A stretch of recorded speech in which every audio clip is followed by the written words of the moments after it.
Who I have with me today are Marc Hutner and Josh Blum of Sugartooth, a band from the 90s that I grew up listening to, and I ended up loving their first two records, their 1994 self-titled album and their 1997 album Sounds of Solid. And now, as of April 21st, they came out with a new album, Volume 3. Mark, Josh, glad to have you. I'm glad to be Thank you have. for having us. Yeah, so I was wondering, how's it feel to be back after, what was it, 25 years? Yeah, math's not my strong point, but yeah, something like that. Yes. Yeah, actually, I think technically maybe 26 and a half. Mm-hmm. How's it feel? How do 27. you guys feel to like revamp that energy, come back as Sugartooth? It felt, it feels good. It felt good. It felt right. It felt appropriate. Josh had finally matured enough to be able to make a third record. And Good. no, it was Became a fine. man. We had left the band obviously at the end of the second record and partially given up music. Then we came back to it in different ways and but not together. Sometimes we would send music back and forth, but nothing really came of it until the pandemic hit, and that's kind of what the time wise. That's when we connected with the idea of writing a new record without any major label pressures and without anyone needing to commission any successes that we might have. So just writing for the sake of writing, and it was obviously a time that was full of um, there's plenty to speak of and write about, given the world at that time, and it felt like the opportunity was perfect for us to come back together and do what we do, and lean in on certainly what Josh and I have always we're lucky enough to always have, which was like the same musical language, and we have different tastes a lot, but they complement one another. And we trust each other musically enough to be able to take chances and try new things. And so Josh and I, when we came back for this record, we knew we had that foundation. Like, let's try record number 3. What is it supposed to sound like? I don't know. Let's just go for it. And it was like, no offense to Josh, but it was like putting on an old shoe. It fit You really, you, Offense what taken, I, budty. yeah, fit yeah, good. what I really like about you, Josh, is and Mark is like your friendship is still undeniably there. I mean, especially Mark, you love knocking on Josh. We just get started this, man. How much have you knocked on me about? Oh, I'm Before so I got sorry. I didn't realize it's you were joining. outrageous. I didn't It's an realize. outrage. Yeah. Yeah, yeah. Well, we're just getting started, and this is the perfect segue to talk about your guys' formative years. When you guys were growing up, what kind of sounds, what kind of, environment were you in musically, and how did that inspire your musicianship? For me, musically growing up, like in the like early-ish to mid 80s, it was all about heavy metal at the time.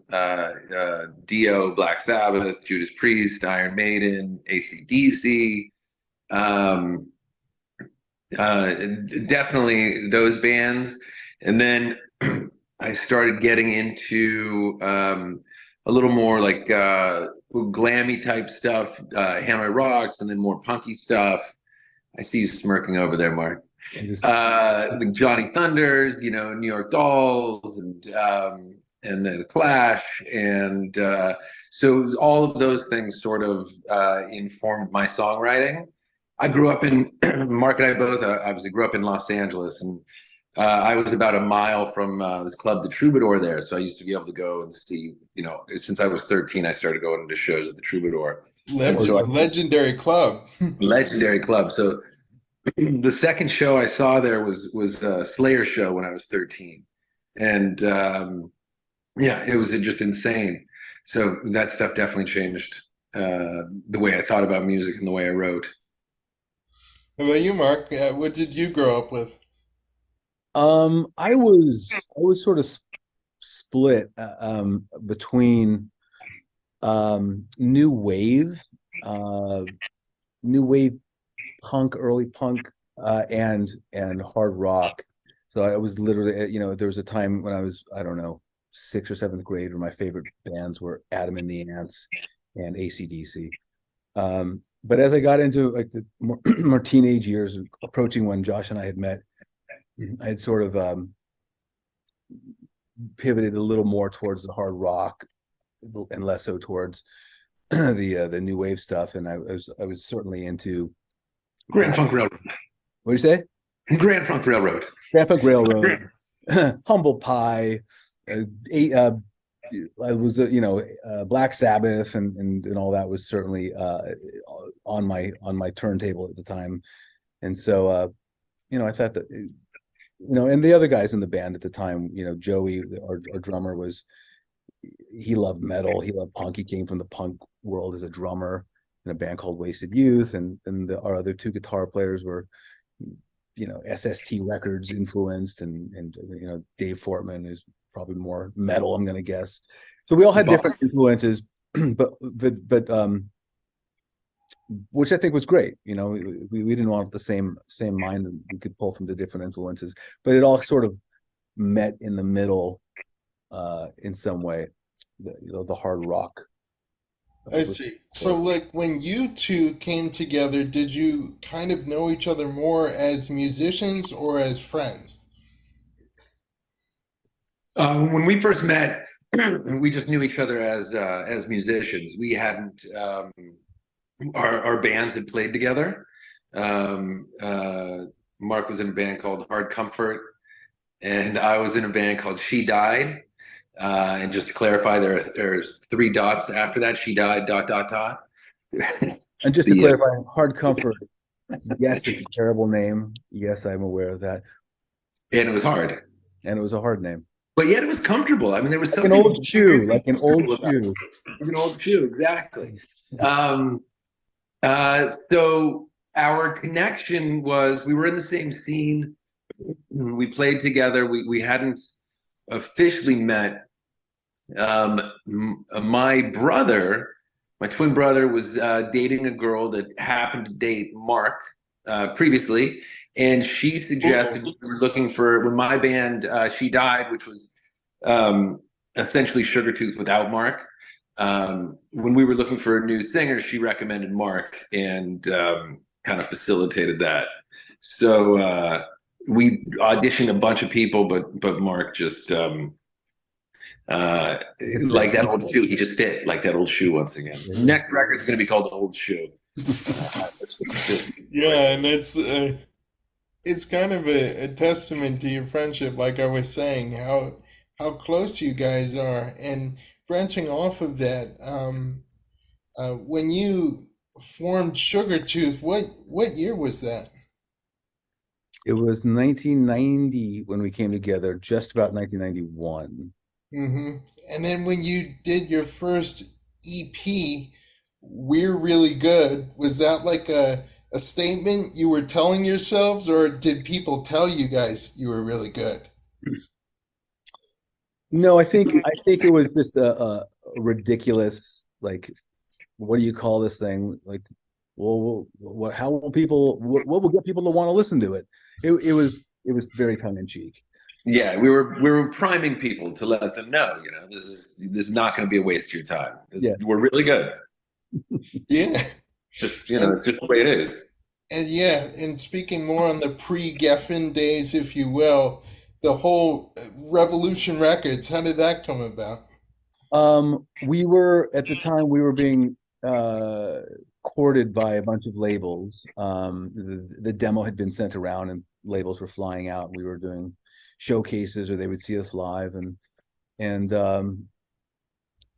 one of the people at the forefront of that was name was Ron, he's still around, Ron Lafitte, and he had a vanity label through Capitol, and so it was, we were interested in it because we'd been like the first band signed to the label, not knowing at the time that that's not necessarily a good thing.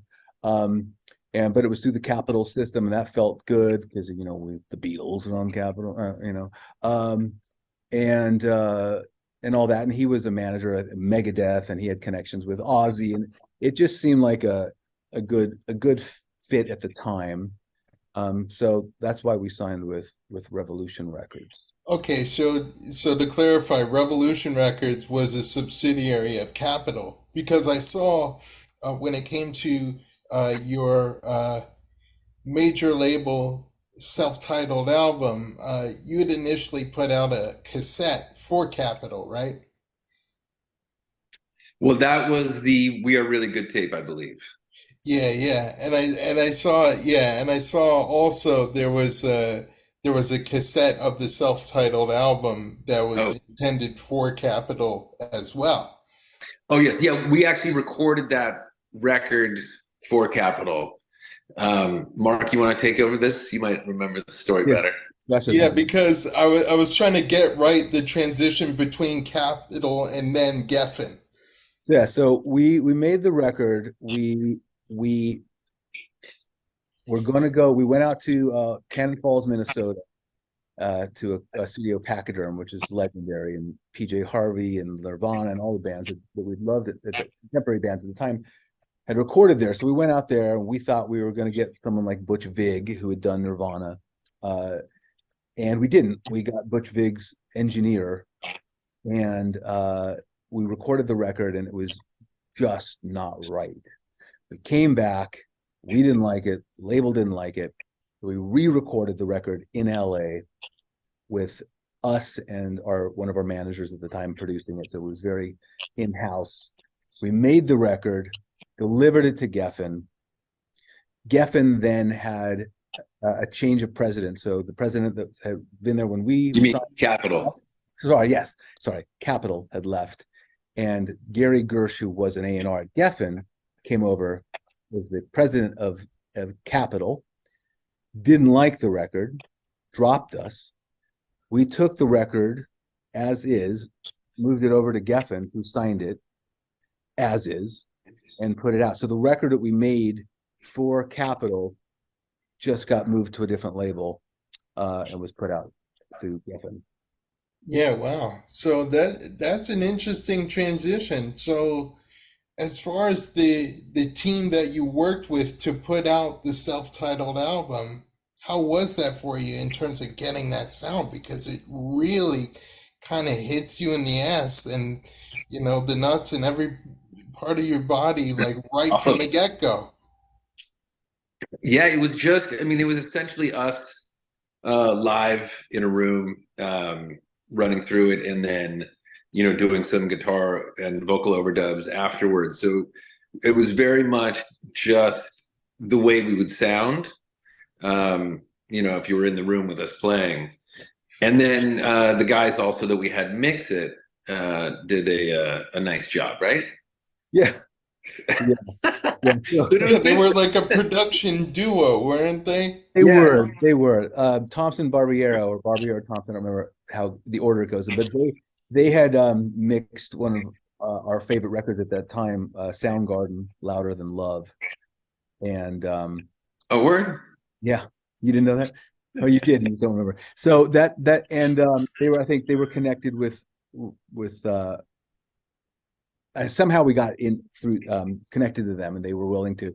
The joke for Josh and me is that only two of us could fly out for the mix because it was in New York and it was too costly. So Joey, the drummer, could cover the sounds of drums and bass, and I would cover vocals and guitar. So Joey and I went to New York. Turn the drums up. Had the time of our lives and spent a lot of money, Josh's money. Ton of money. New York, and he didn't get to go. So there was mix in New York at River Sound, which was Donald Fagen from Steely Dan. Steely Dan, yeah. So it was a high end studio, and Joey and I really spent a lot of money, ate really well, drank well, had a great time on Josh's dime. I still resent all of it, carrying this around as burden. Was Geffen like a lot more I don't know, accommodating, a lot more like dead set on pushing you guys than Capitol? It's hard to say. I mean, I think like because of Capitol with the change of the president, the original the president of Capitol, I think Hale Milgram, when we got signed, was very excited about the record, and it really felt like they were going to get behind it. But as soon as um, that change happened, they weren't. You know, it just felt like they weren't, and then sure enough, they weren't. Yeah. But Geffen, you know, was really excited about it. Geffen and Capitol were sort of in a bidding war with us, and Capitol had won out. But Geffen was still there and loved the band and still wanted to be a part of what we were doing. So they were excited about it. And our A&R guy Todd Sullivan was really excited about it. He had just signed Weezer, I think right before he signed us, and was having some success. And yeah, they felt like they had something there. And then when Sold My Fortune just started taking off, which was kind of organic, I think somebody just started playing it without it being pushed as a single. Then they really wanted to get behind it. So it really was that kind of word of mouth that was on your side, because um, Sold My Fortune, I actually heard through an episode of Beavis and Butthead. Now, were you guys aware that that song was, aired on that episode, or did you like find about it like way later on?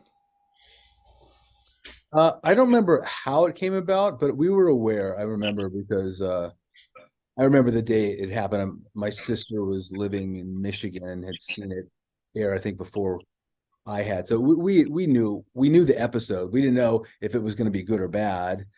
Yeah, we knew they were going to do it. We didn't know if they were going to trash us or if they were going to be into it or not, which was terrifying. Beavis actually enjoyed the song. He was like, da da da da da da da da da, and like, hey, Butthead, what's a photon? So But like, was into it too, man. but it was awesome. It's good that you essentially got the approval from Beavis and Butthead, and then after that, I mean, 1994 in general was a kind of interesting time. A lot of people are very divided about it. Some people say, "Oh, that's when alternative was like in full swing," but other people say it was dying out. It was kind of leaving the spotlight for more like R&B acts. But where were you guys in that regard? What did you think about that, 94 and then going forward? Take it, Josh. Go ahead. I think that like at that time, I remember more an issue of like, are you guys a heavy metal band, or are you guys an alternative rock band? And to this day, I don't know the answer to the question. I mean, there's so many genres and subgenres. Mark once famously said on Headbangers Ball that it's all rock. And I used to make fun of him for it, but he's right. Um, it's hard for me to distinguish sometimes, uh, or at least I put a label on exactly what we are, or our sound, or even bands that are, that sound like us. Like back in the day, it was Caius metal, or were they alternative? Now they're called stoner rock or desert rock. So um, there's a new category that was made for it. So I don't know, but I do remember specifically kind of at that time, alternative radio wasn't going to push you if you were a heavy metal band. Mm-hmm. And getting on metal and hard rock radio at that time wasn't going to sell you records. Right. So it was kind of a tough place to be in that sense. Yeah, it was still very commercially viable to go in the alternative direction. I mean, you guys weren't gonna 100%. drop your instruments and become like Boys to Men or like All for One or something. No, I'm willing to give it a shot, but then definitely not. Yeah, I think like Now it's men to old men though. Lost your yeah, chance with the boys did. the boys to men thing. That passed me up. Now it's old man to man. Uh, Yeah. yeah, I'll accept that. But you guys still, you weren't totally lost in the shuffle. You still had some time to really kind of expand on your sound, right? Yeah, for sure. Go ahead, Mark. Oh, that's fine, Josh. It's your show. No, go ahead. Go ahead. Yeah, I mean, we weren't totally lost in the shuffle. The radio promo guys and our publicists at Geffen, everybody was, although that crew was really behind us and really pushing for us, and that was. That was for like hard rock and heavy metal radio promotion. It was harder for us to get on some of the alternative stations because Right. maybe I guess because you didn't fit in like a very neat box, right? yeah, I guess so. And I think it was a really thin line too, right? Because there was grunge came and supposedly killed hair metal. Um, And then but R&B killed grunge, but then probably. yeah, maybe R&B and hip hop killed grunge as far as as far as charts go. Um, but yeah, at that first record, they were definitely behind us. And at least the people we could get on our side at the label were behind us.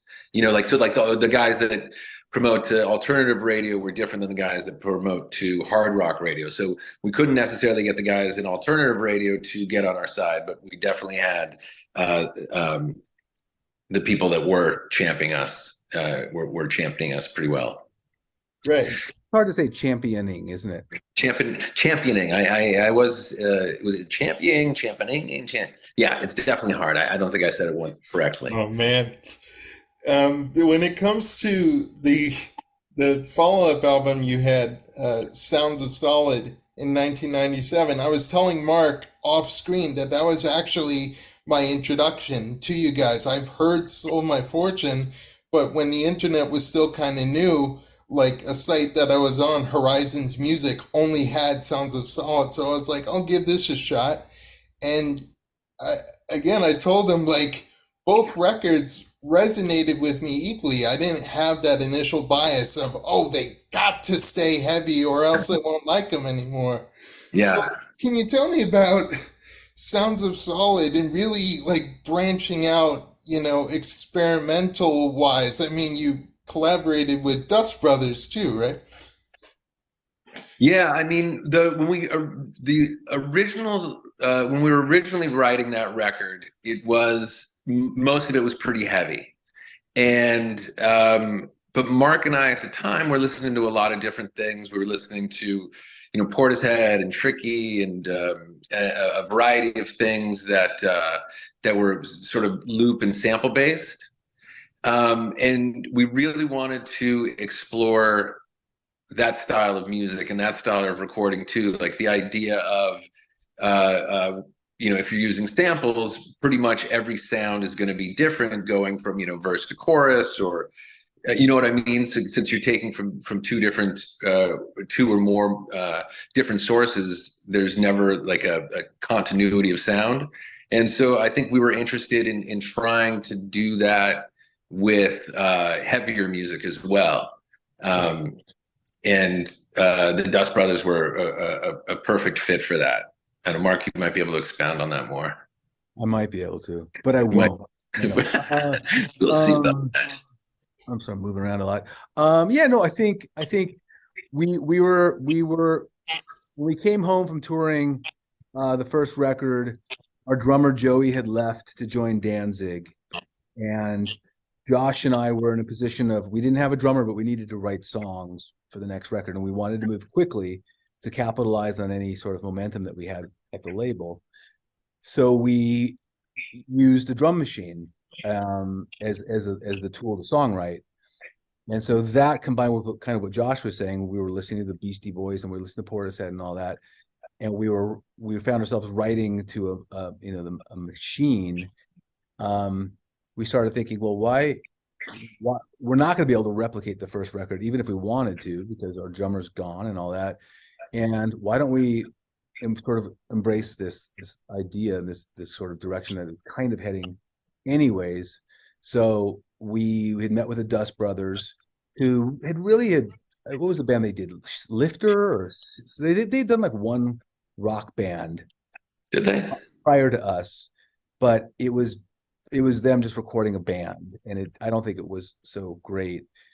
We liked the idea of them trying something new, like trying what they did with a live rock band, and us being the live rock band working with producers in a world we hadn't yet. And this was kind of new. I mean, it really was. Yeah, a rock band using loops and samples hadn't really happened yet.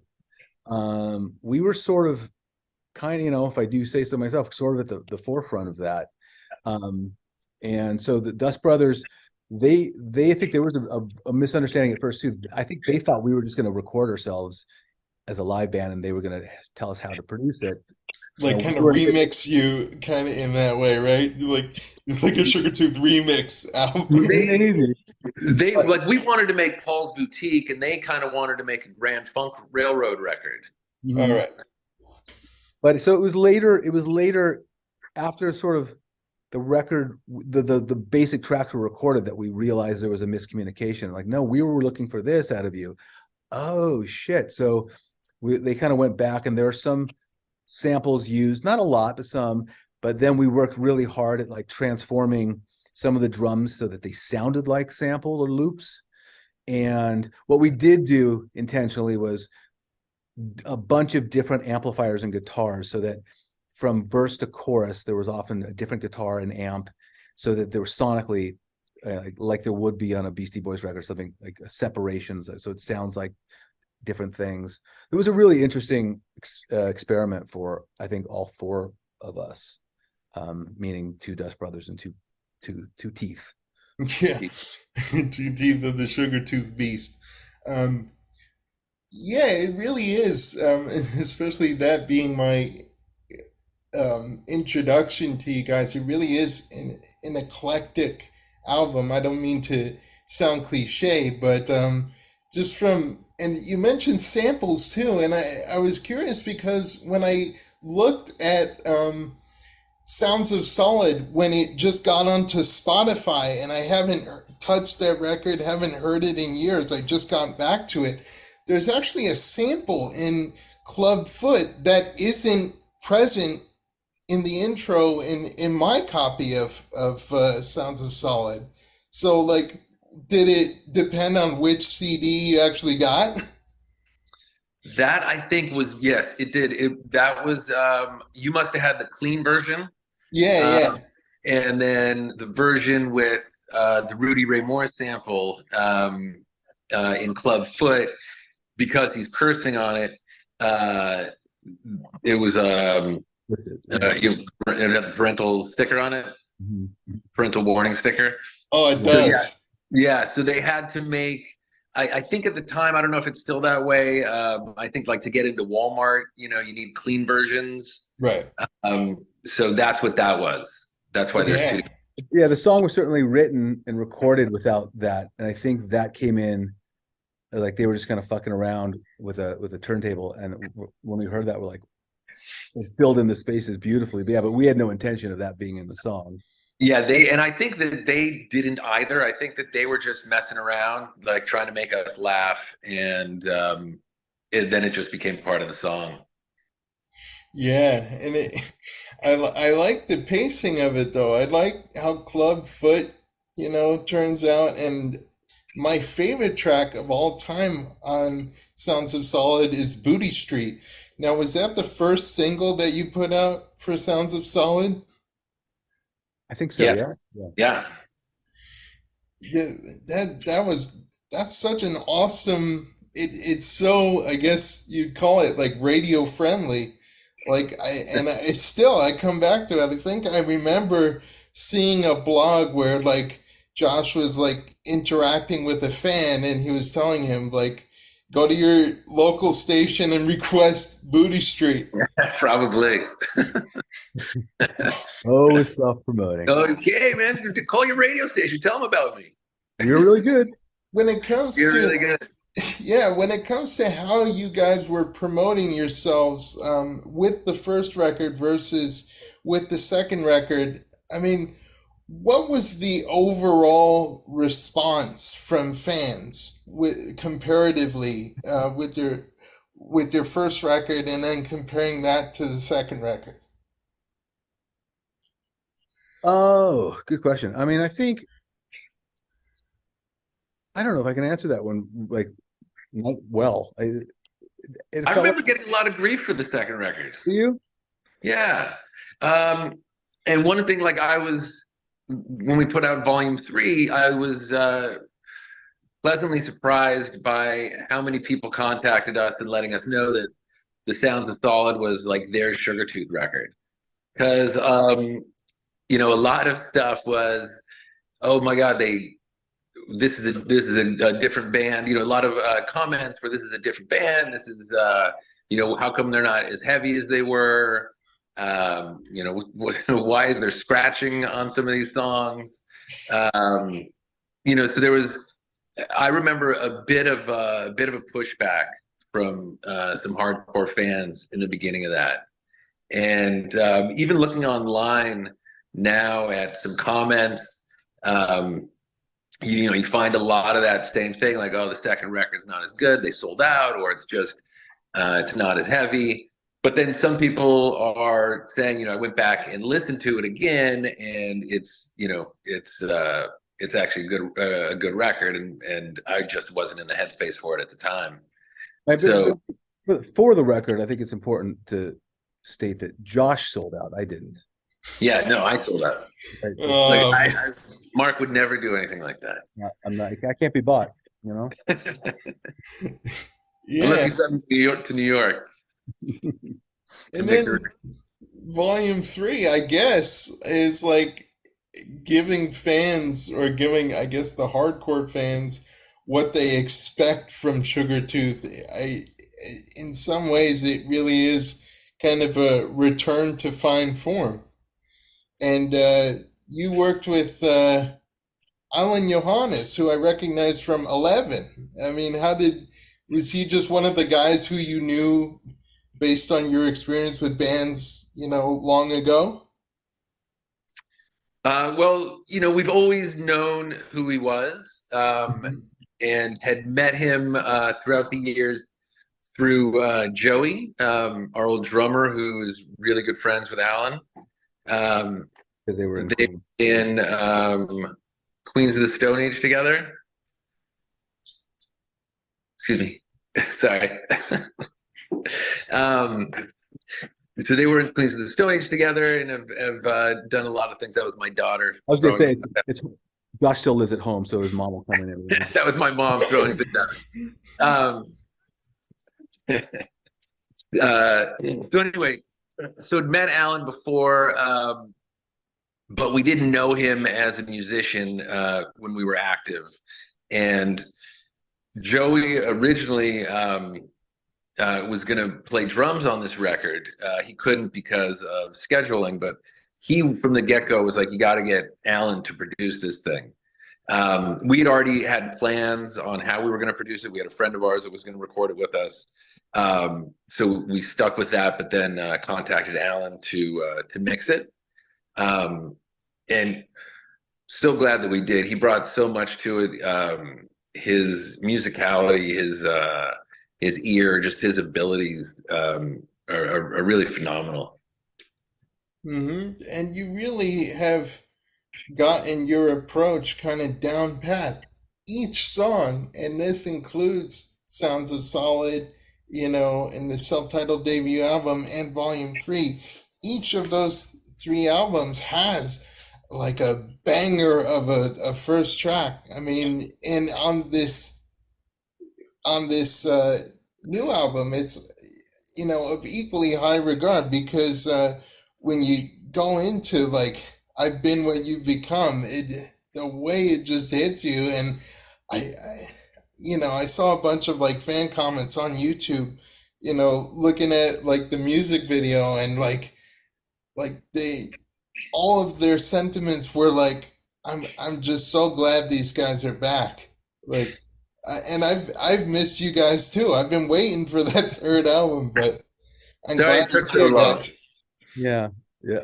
You know, I have to say, like when we put it out, um, you know, not knowing really what, how, and what, we just knew we were going to make the record, and then we had to figure out how to put it out. And our old manager really helped us sort of strategize and how to put it out. But when we did, we put the video out, and we started hearing from fans, you know, comments.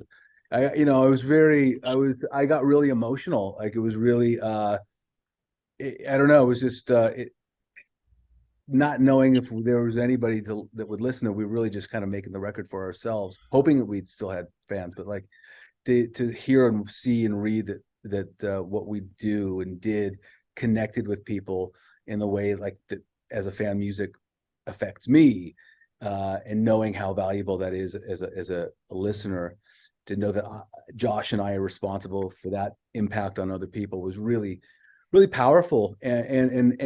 And because we put the record out ourselves, and there were no expectations, and there, no one's waiting to hear a single, and there's just none of that. It was just music for music's sake, and to see that it had an impact was, yeah, I got all choked up. It was pretty amazing. Yeah. How about you, Josh? Did you feel the same? No, no, no. Come I knew it. I on, man. knew You know, I was, yeah, I was super stoked and just uh, overwhelmed. I don't know, physically overwhelmed, but really happy and sort of like a contentment and this a feeling of like, oh, there, you know, that there's people that remember what we do and that remember that we do it well, you know. it. Hmm. Uh, that meant a lot, still does, and you know the you know, talking to you means a lot.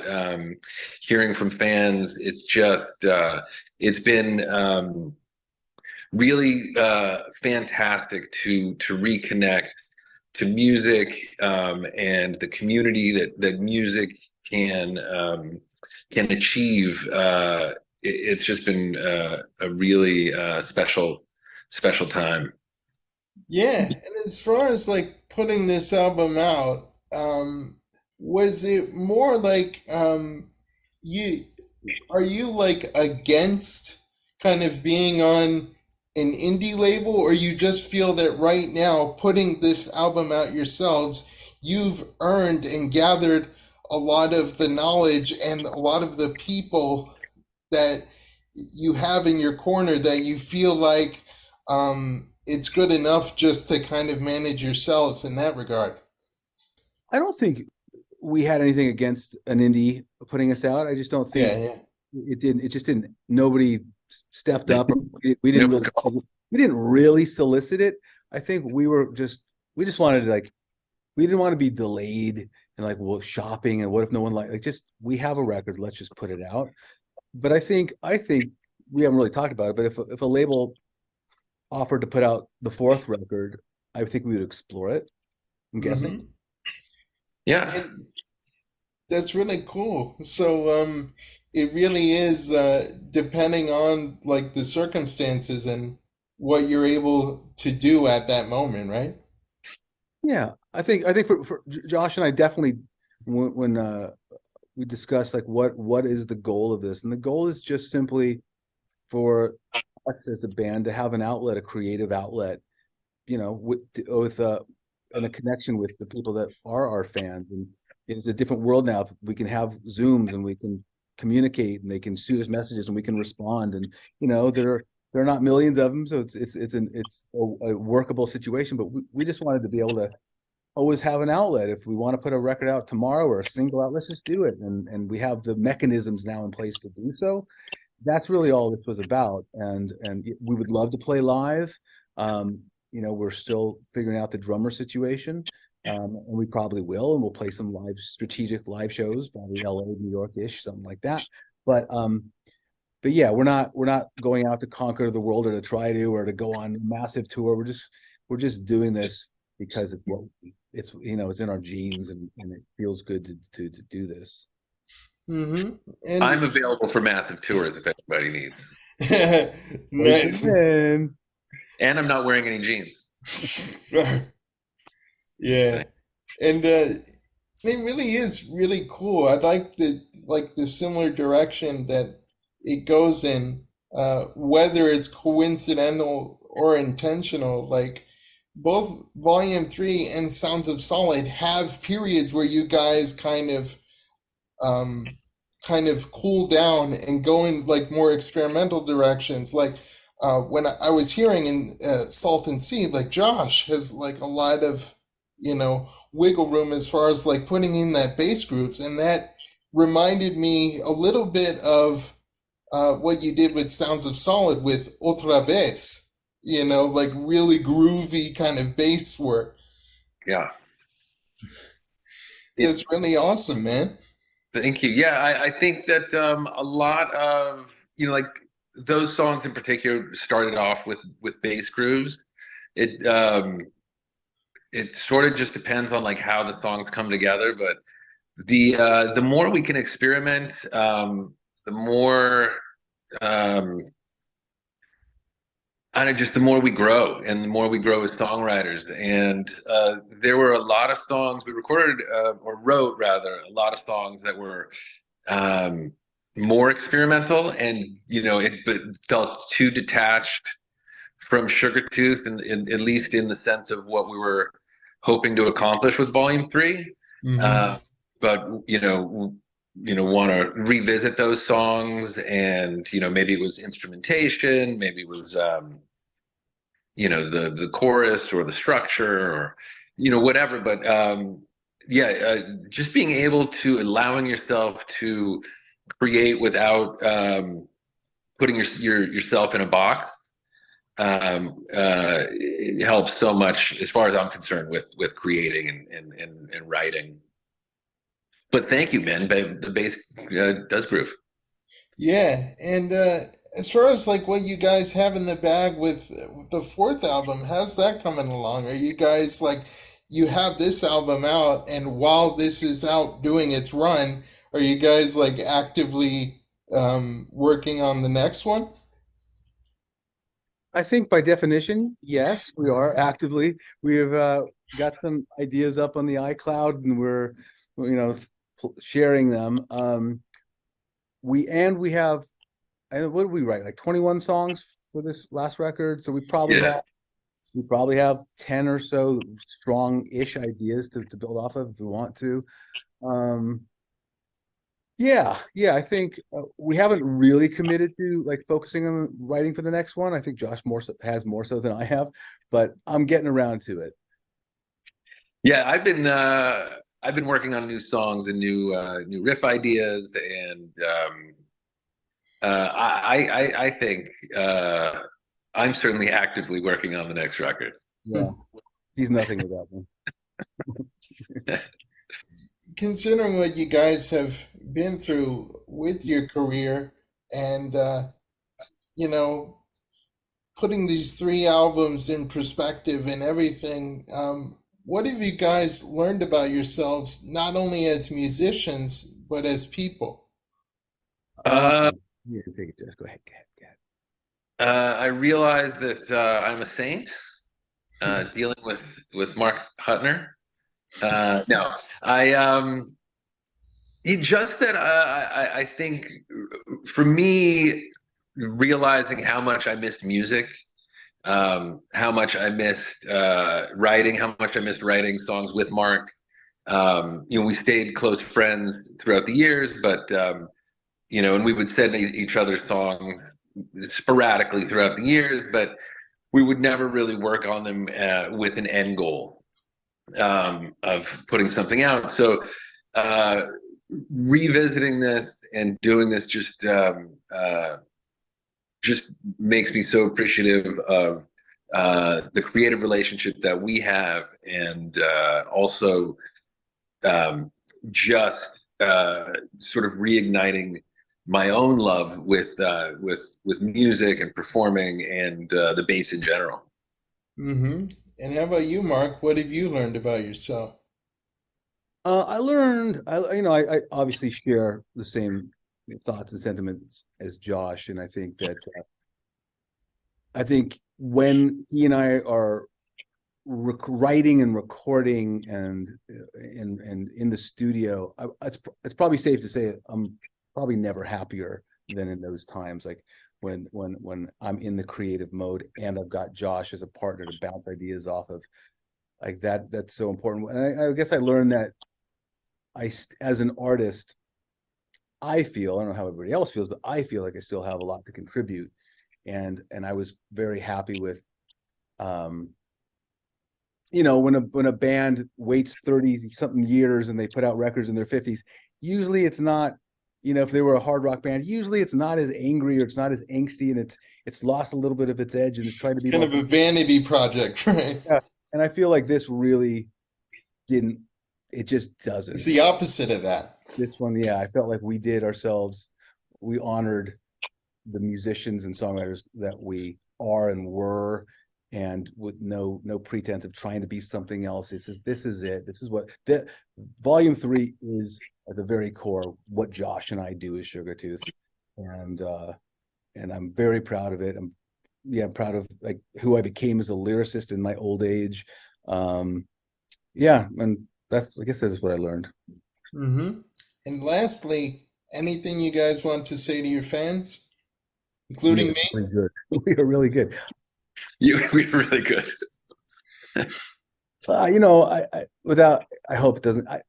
Josh and I are just so grateful. We're so grateful to be able to do this. We're so grateful that we have people that are appreciative of what we do and that connect with us and let us know that we have impact on their lives. And it means the world, to me, other than family and love, like music as art is the most important thing. And I know that other people feel that too. And it's just incredible to be a part of that community, both as a consumer and as someone who's putting music out there, and just eternally grateful.